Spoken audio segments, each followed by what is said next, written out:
Provérbios, capítulo de número 9. Nós vamos hoje concluir o estudo do capítulo 9.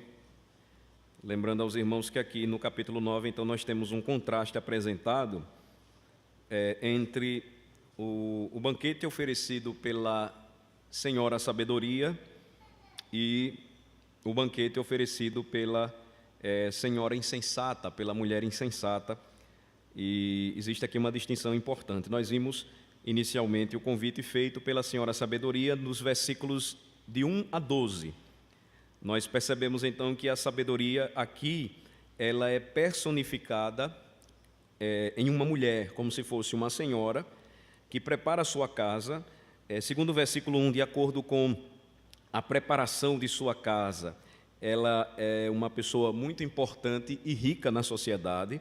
Ela lavra na edificação da sua casa pelo menos 7 colunas, ou seja, uma casa muito grande, um palácio, e ela então prepara um banquete para receber os seus convidados. Versículo de número 2, então ela prepara os seus animais, as carnes que serão servidas,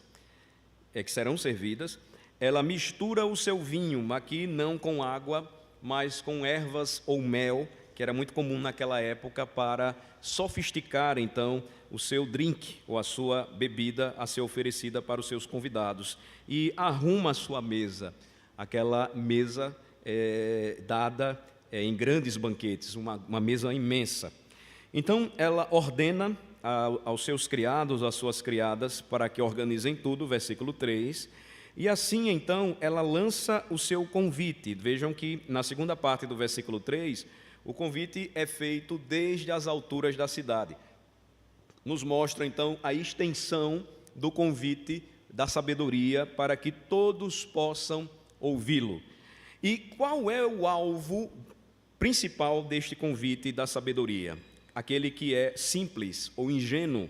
Então, mais uma vez, a linguagem utilizada por Salomão é de um convite feito pela sabedoria divina, personificada aqui como se fosse uma senhora, atraindo por meio de um convite gracioso para que os jovens ingênuos e simples de Jerusalém pudessem sentar-se à sua mesa e banquetearem-se com suas carnes e com o seu vinho.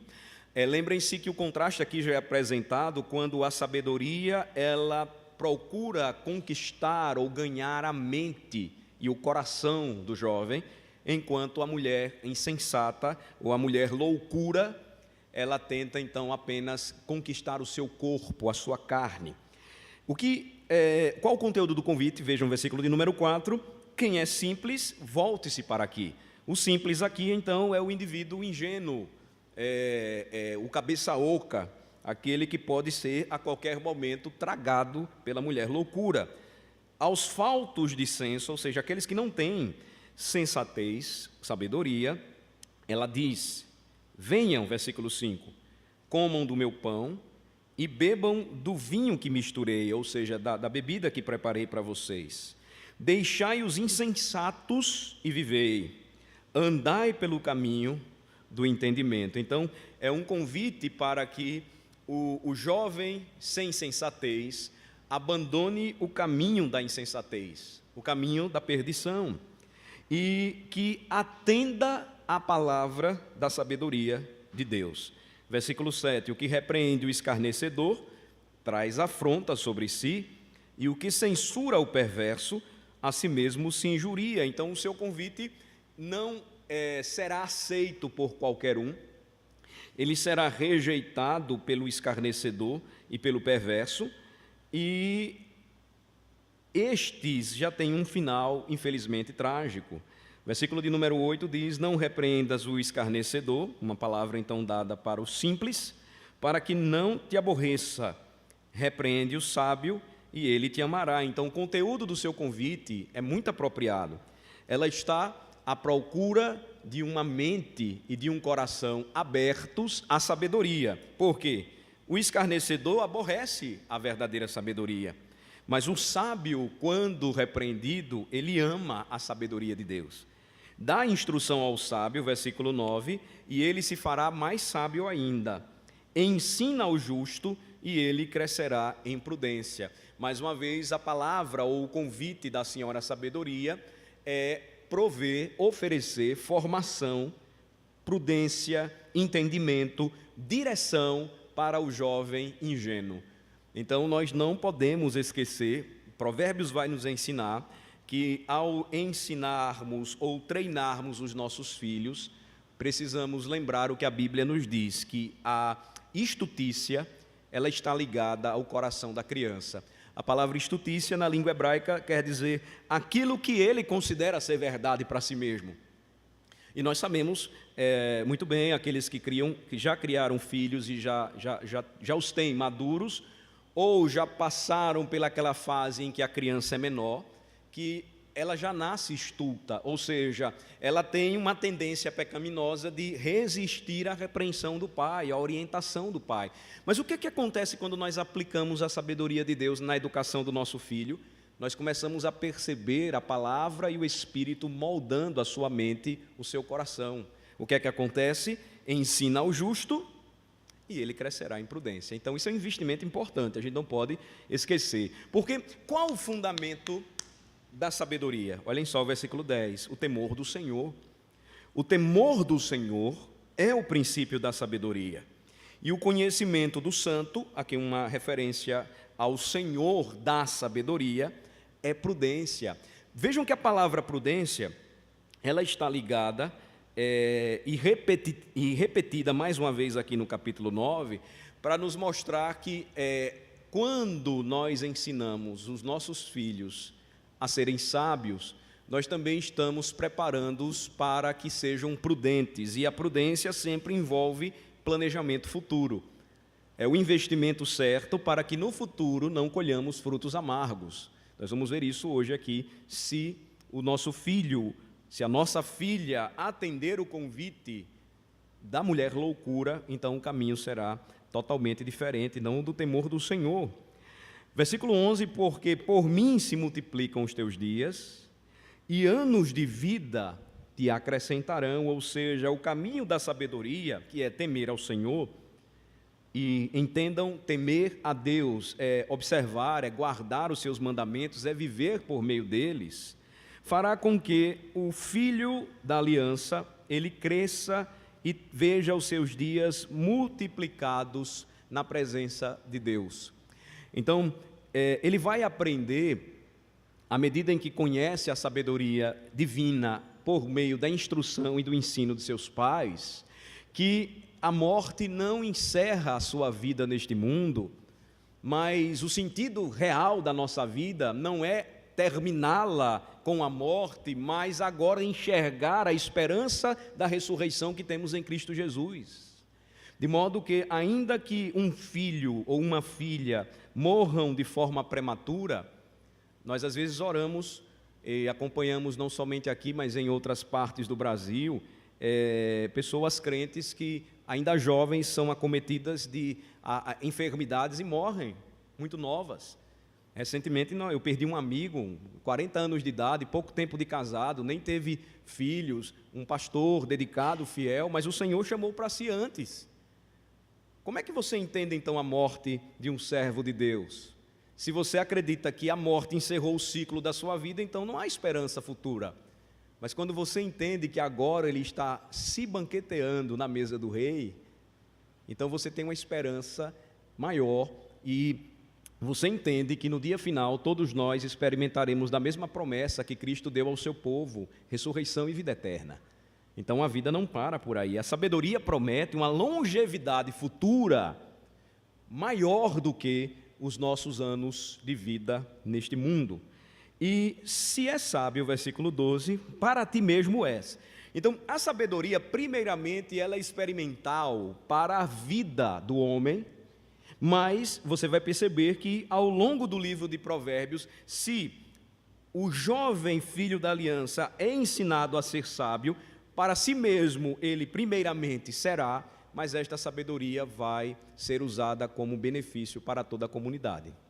Então o indivíduo sábio, ele primeiramente aplicará a sabedoria de vida para si mesmo, mas ele então vai carregá-la e vai oferecê-la como um instrumento da Senhora Sabedoria para ensinar a outros o temor do Senhor. Porém, se és escarnecedor, tu só o suportarás. Lembramos então que o Senhor sempre chama o homem à responsabilidade. Se ele buscar o caminho da sabedoria, atendendo à palavra de Deus, ele então se tornará sábio. Se ele preferir o caminho do escarnecimento, da perversidade, então ele vai ter que suportar as suas consequências. É o que nós vamos ver agora então, a partir do versículo de número 13 até o versículo de número 18. A loucura é mulher apaixonada, é ignorante, não sabe coisa alguma. Assenta-se à porta de sua casa, nas alturas da cidade, toma uma cadeira, para dizer aos que passam e seguem direito o seu caminho: quem é simples, volte-se para aqui. E aos faltos de senso diz: as águas roubadas são doces, e o pão comido às ocultas é agradável. Eles, porém, não sabem que ali estão os mortos, que os seus convidados estão nas profundezas do inferno. Por isso que quando o versículo 12 ele prepara a nossa observação, a nossa leitura para o que vem a seguir, Salomão disse: se és sábio, para ti mesmo és. Se és escarnecedor, tu só o suportarás. A responsabilidade sempre será individual. E se o filho ele é educado no caminho da vida e ele decide rejeitar e se afastar, ele vai experimentar então sozinho as suas consequências. Ele vai clamar por sabedoria, e como nós vimos no capítulo 1, a sabedoria irá ouvi-lo e não vai atendê-lo, porque um dia ele não quis dar ouvidos a ela. Então, observem aqui o contraste como ele se inicia. Primeiro, versículo 13, a loucura agora é personificada em uma mulher apaixonada. A mulher insensata, a mulher adúltera, ela nos foi apresentada em capítulos anteriores, capítulo de número 7, por exemplo, nós vamos ver como ela age, como ela se apresenta.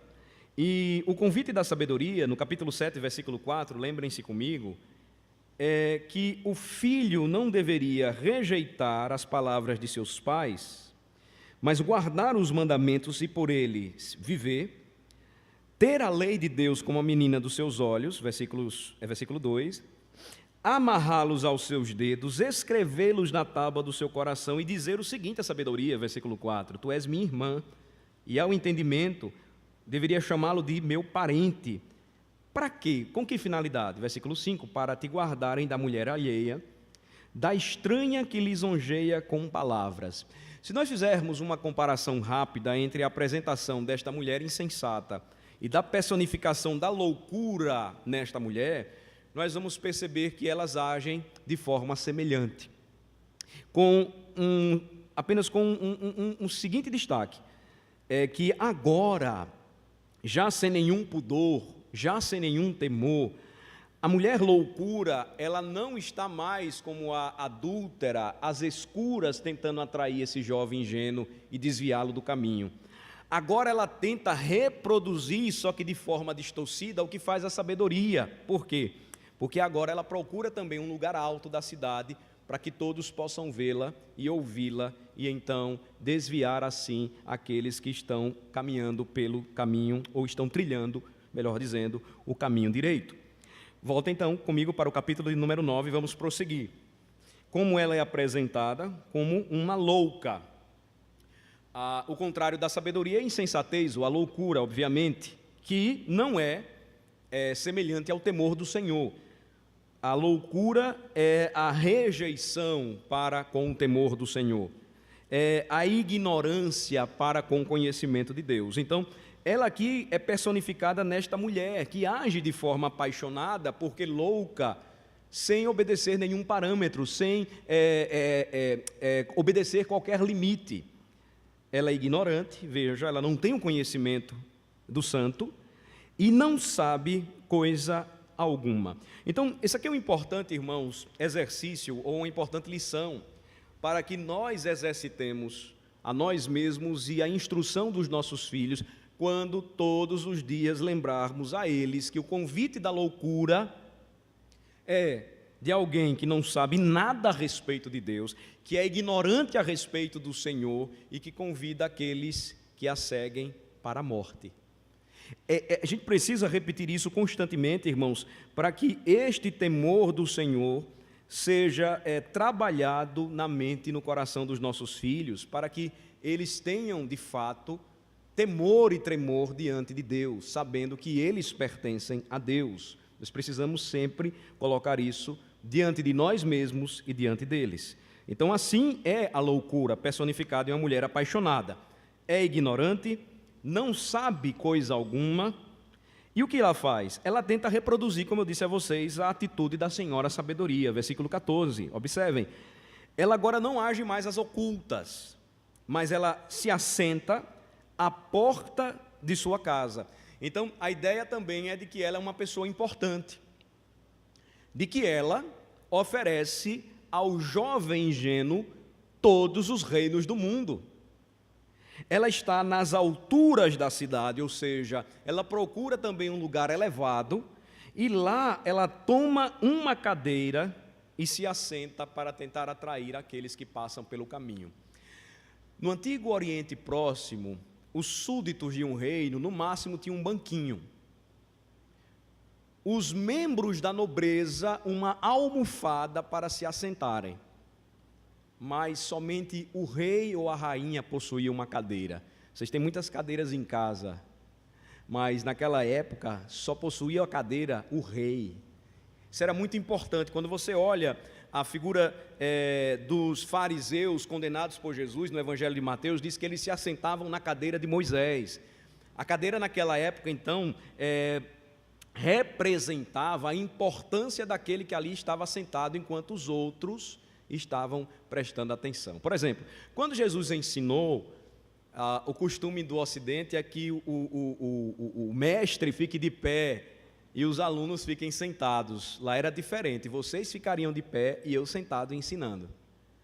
Ou seja, aquele que tinha a proeminência ou a palavra, por uma atitude de respeito à sua autoridade, se assentava em uma cadeira, enquanto os outros ficavam de pé, ou no mínimo sentados em banquinhos ou em almofadas.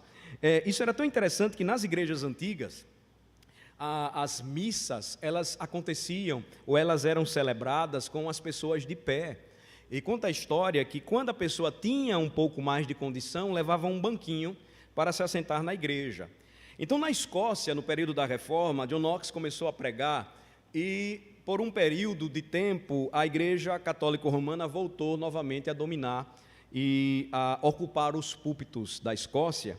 E a história relata, então, que uma senhora se converteu e ela jogou o banquinho na cabeça do padre ou do bispo, porque ele estava lá pregando heresia, tomou uma bancada na cabeça. Então, só para vocês terem uma ideia dos contextos aí, das conexões históricas. Então, o assento era um lugar importante. E o que é que acontece?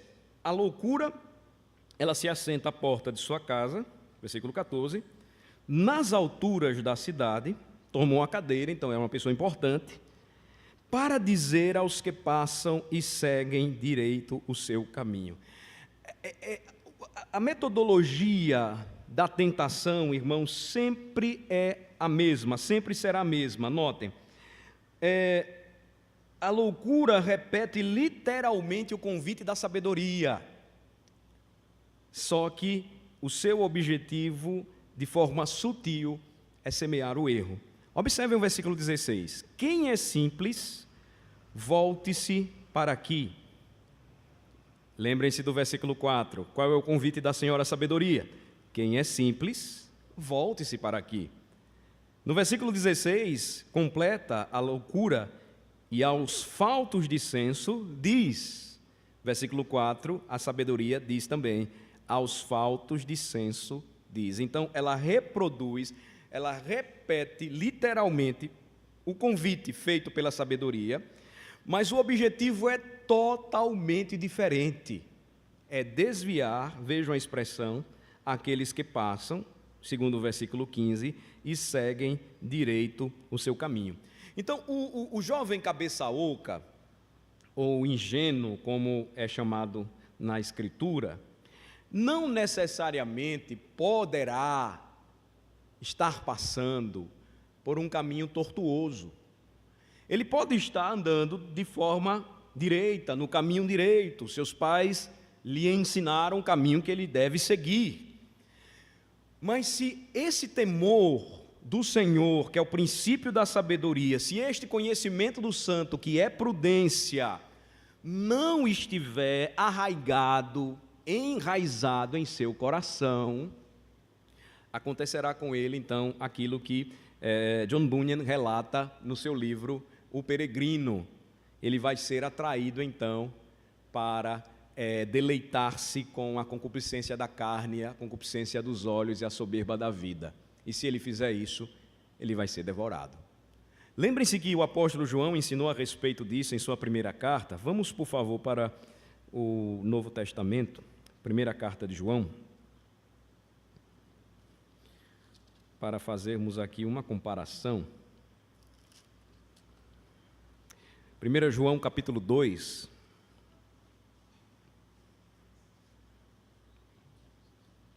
a partir do versículo de número 15.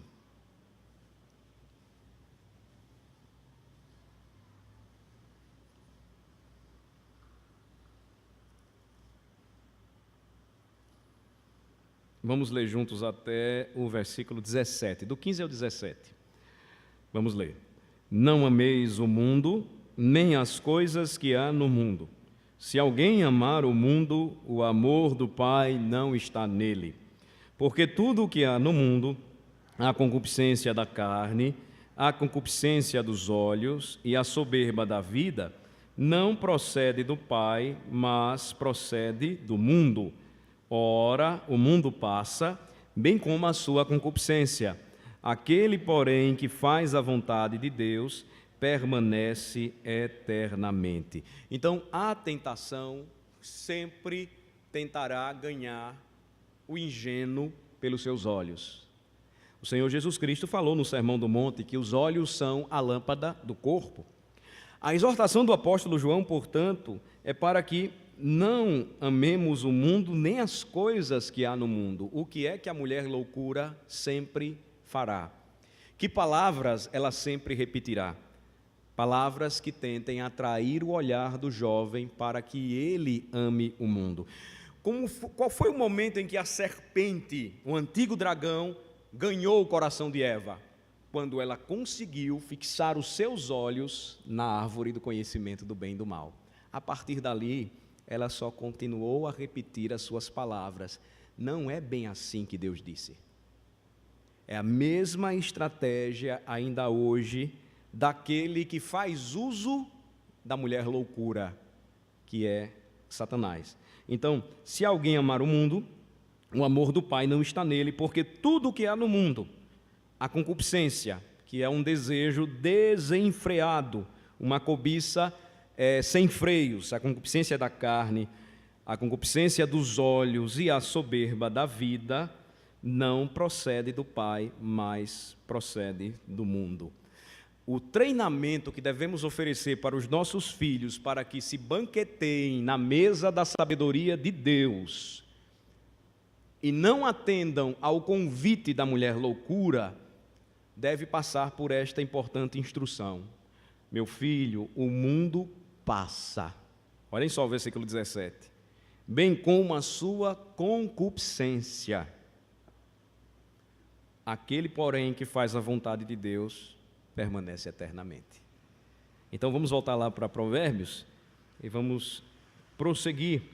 O convite da loucura, então, como eu falei, literalmente repete o convite da sabedoria, só que é um convite feito ao ingênuo, aquele que não tem senso.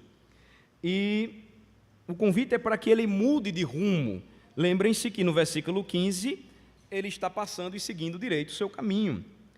Mas, então, qual o conteúdo do seu convite? Versículo de número 16, quem é simples, volte-se para aqui. E aos faltos de senso se diz, as águas roubadas são doces. e o pão comido às ocultas é agradável. Olhem que agora há uma diferenciação quanto ao banquete. Águas doces não se assemelham ao vinho delicioso misturado com mel ou ervas ofertado pela sabedoria em seu banquete. Águas roubadas é uma metáfora para prazer sexual ilícito. Lembrem comigo aqui, por um pouquinho ou por um instante, voltem, Provérbios capítulo 5, onde a mesma metáfora ela é utilizada. Provérbios 5, versículo de número 15. Quando há uma advertência quanto à mulher loucura, Salomão então diz: bebe a água da tua própria cisterna e das correntes do teu poço.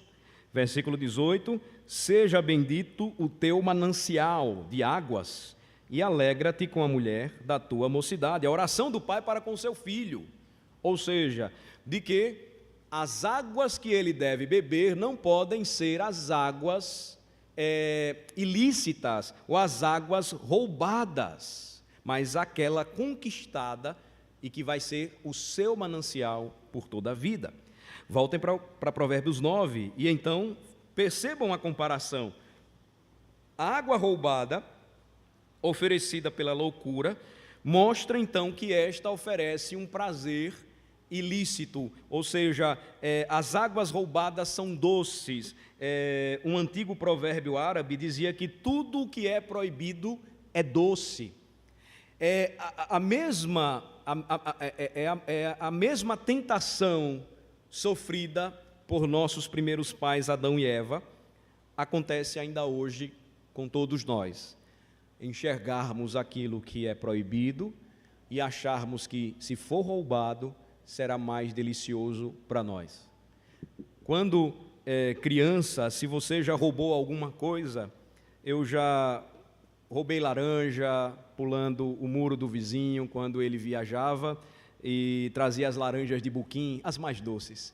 Então, eu pulava com um grupo de amigos e a gente chupava muitas laranjas. E o roubado era gostoso para nós, mas era ilegal, era ilícito. Estávamos fazendo uma coisa ruim.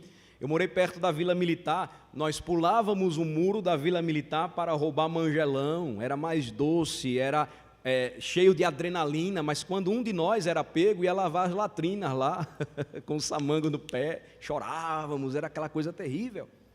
Ou seja, o pecado tenta despertar em nós, que se fizermos de forma errada, roubando aquilo que não nos pertence, será melhor, como colar a prova na escola, ou como roubar o tempo do nosso patrão no trabalho, ou como mentirmos e não falarmos a verdade uns para com os outros. O convite, portanto, da mulher loucura é sempre para que a gente faça a coisa errada, porque ela sempre vai tentar, distorcendo a verdade, dizer que o pão comido às escondidas é mais agradável. E aí onde está o risco? E somente então a sabedoria de Deus, transmitida pelos pais aos seus filhos, fará diferença. Porque, caso isso não aconteça, meus queridos irmãos, a conclusão é esta do versículo 18: será a morte. Veja que o sábio corrige essa meia-verdade enganosa com um porém. Vejam o versículo 18: eles, porém, uma referência aos jovens ingênuos, não sabem que ali estão os mortos. Por trás da cena de prazer sensual se encontra então uma cena de morte. Por trás então do desejo ilícito de roubar águas que não lhe pertencem, morte. De comer um pão às ocultas, morte, achando que isso será agradável. Lembrem-se do que aconteceu no Éden, quando Eva, então atraída pelos olhos, cedeu à tentação, e aí comeu do fruto, deu ao seu marido, e de repente então os seus olhos se abriram, o doce se tornou amargo. O agradável se tornou intragável, desagradável, a felicidade, infelicidade, vida em morte. Então, o jovem não sabe o que vai encontrar ali. Eles não sabem que ali estão os mortos, que os seus convidados estão nas profundezas do inferno. Isso aqui é muito sério, irmãos, porque nos mostra que aqueles que são convidados pela mulher loucura, que são seduzidos por seu convite, são desviados do caminho direito e então encaminhados para a morte. A relação, então, aqui, mais uma vez, me permitam lembrar, é muito maior do que uma perspectiva terrena. Assim como a sabedoria de Deus, versículo 11, concede dias e anos de vida, acrescenta esta longevidade futura, eterna, para aqueles que amam ao Senhor e temem ao Senhor, aqueles que escolhem o caminho da loucura, eles também irão viver para todo sempre nas profundezas da morte. Aqui, nas profundezas do inferno, de forma muito clara, é uma referência de que eles serão digeridos no inferno. Quando Jesus falou sobre o inferno, ele disse que é o lugar onde os vermes comem a carne dos homens e não param de comer, nunca tem fim, é sofrimento eterno. E é justamente sobre esta realidade que nós precisamos tratar diariamente com os nossos filhos. Céu e inferno, vida e morte, caminho direito, temor do Senhor, conhecimento do santo, princípio da sabedoria, caminho de morte, dar ouvidos à mulher loucura, amar o mundo, aquilo que há no mundo e que faz com que o homem não permaneça na congregação dos justos. É triste nós percebermos que muitos jovens, porque optaram por este caminho, eles então, por seu descomprometimento com o Senhor, escolheram um caminho para viver que não é o caminho melhor.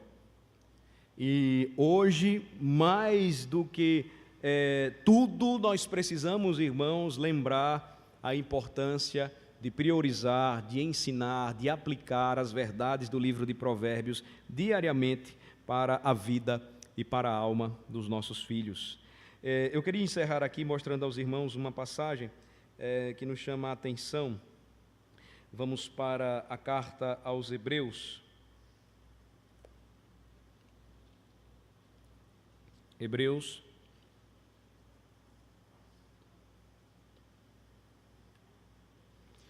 capítulo 11.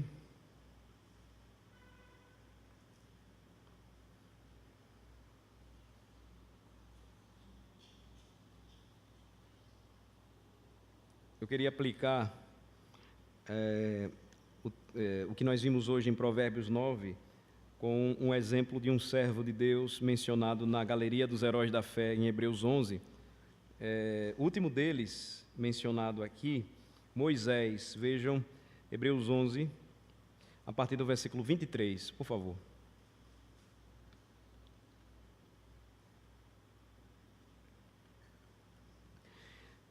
A loucura, que é semelhante a uma mulher apaixonada, ou seja, uma mulher apaixonada, ela perde os seus limites e ela então convida os homens a usufruírem de um prazer pecaminoso, mortal.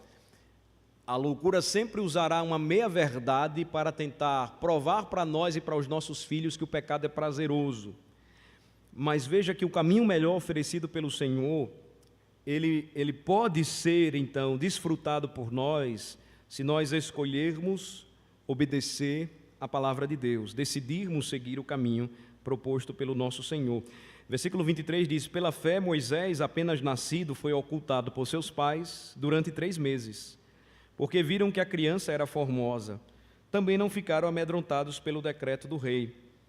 Pela fé, agora vejam só que interessante, Moisés, quando já homem feito, recusou ser chamado filho da filha de Faraó. Leiam comigo juntos o versículo 25, por favor. Preferindo ser maltratado junto com o povo de Deus, a usufruir o quê? Prazeres transitórios do pecado. Não tem melhor expressão para aplicar aqui o que a loucura tenta oferecer diariamente para o seu filho, para os nossos filhos. E o que é que nós precisamos então ensinar e mostrar para eles? O que a palavra de Deus diz e o que experimentam os servos de Deus quando preferem, ou seja, decidem dizer não aos prazeres transitórios do pecado, dizer não ao convite da loucura para usufruí-los. Salomão, ou melhor falando, Moisés, ele preferiu ser maltratado junto com o povo de Deus. A palavra melhor para ser aplicada é essa para nós hoje. Eu lembro que quando nós moramos em Goiânia, e Esté era bem pequena, na escola, ela não era uma escola cristã, e então, chegando no período junino, eu pensei que a gente não ia ter problemas lá com isso, mas então tinha festa junina e ela era a única criança cristã protestante lá no colégio, e os ensaios começaram e houve uma pressão muito grande sobre ela, porque ela não podia ensaiar, tadinha, ficava lá. Nós fizemos uma carta explicando os porquês, mas naquele dia, eu lembro, ela ainda não podia entender ou compreender o que hoje compreende, mas já começou a sentir, por conta da decisão de seus pais, o que seria experimentar ser maltratada pelo mundo. Quando nós dizemos não ao que o mundo tenta nos oferecer, às vezes são coisas muito simples, irmãos. Aí você deixa o seu filho, no período do carnaval, veste sua menininha lá de mulata e manda para ficar, que coisa lindinha, com o pandeirinho lá. Você vai fazendo isso, depois vai chorar, porque ela vai querer aí pular os carnavais da vida. Vai ficar sem norte, sem orientação. É melhor ensinar logo, desde cedo, o que é sofrer por amor a Cristo, ser maltratado junto com o povo de Deus, e então começarmos a aprender o que seria negar-se a si mesmo, para não usufruir de prazeres transitórios do pecado. Por que Moisés fez isso? Só para a gente encerrar aqui. Porquanto, versículo 26, considerou o opróbrio de Cristo, ou seja, considerou a humilhação de Cristo por maiores riquezas do que os tesouros do Egito, porque contemplava o galardão. Às vezes a gente pensa assim, olha, crente no Antigo Testamento não tinha entendimento de nada que a gente tem hoje. Isso é um ledo engano. As expectativas nutridas e reveladas do Messias não foram dadas somente para nós. Ainda que eles não tivessem a compreensão que nós temos hoje, porque temos todos os 66 livros da Bíblia, notem que isso é importante para a gente entender a palavra. O que não é claro para nós no Antigo Testamento, o Novo Testamento lança luz. E assim também acontece com o Novo, quando explicado pelo ensino do Antigo. Veja que, na linguagem do autor aos Hebreus, Moisés decidiu ser maltratado junto com o povo de Deus, porque ele escolheu, considerou maior riqueza sofrer por nome de Cristo. O que isso quer dizer? Ficar do lado do povo de Deus, saber que aquele povo esperava ao Cristo. Cristo quer dizer Messias, o ungido de Deus, o libertador, anunciado ainda em Gênesis, do que os tesouros do Egito, porque contemplava o galardão. É isso, irmãos, então, que nós precisamos ensinar, mostrar para os nossos filhos, para que eles então se tornem corajosos, assim como Moisés, que pela fé, versículo 27, abandonou o Egito, que pela fé, versículo 28, celebrou a Páscoa e o derramamento de sangue, que pela fé atravessou o mar vermelho como por terra seca, pela fé, não se esqueçam, pela fé. Eu gosto muito de lembrar, e com isso eu quero encerrar, de fato, que quando Moisés recebeu instruções do Senhor para que a Páscoa fosse celebrada, com certeza lá teve gente como nós, alguns com maior convicção e outros com menor convicção. Ou alguns mais aguerridos, mais convictos, mais firmes e outros com certos temores, mas ambos fazendo aquilo que Deus ordenou a Moisés, matando o cordeiro, passando sangue nas portas, celebrando a Páscoa. A pergunta é, quando naquela noite o anjo vingador passou e agora os primogênitos deveriam ser mortos, quem então escaparia? Aquele que exercitou, demonstrou maior força e convicção, ou aquele que vacilava quanto à sua fé?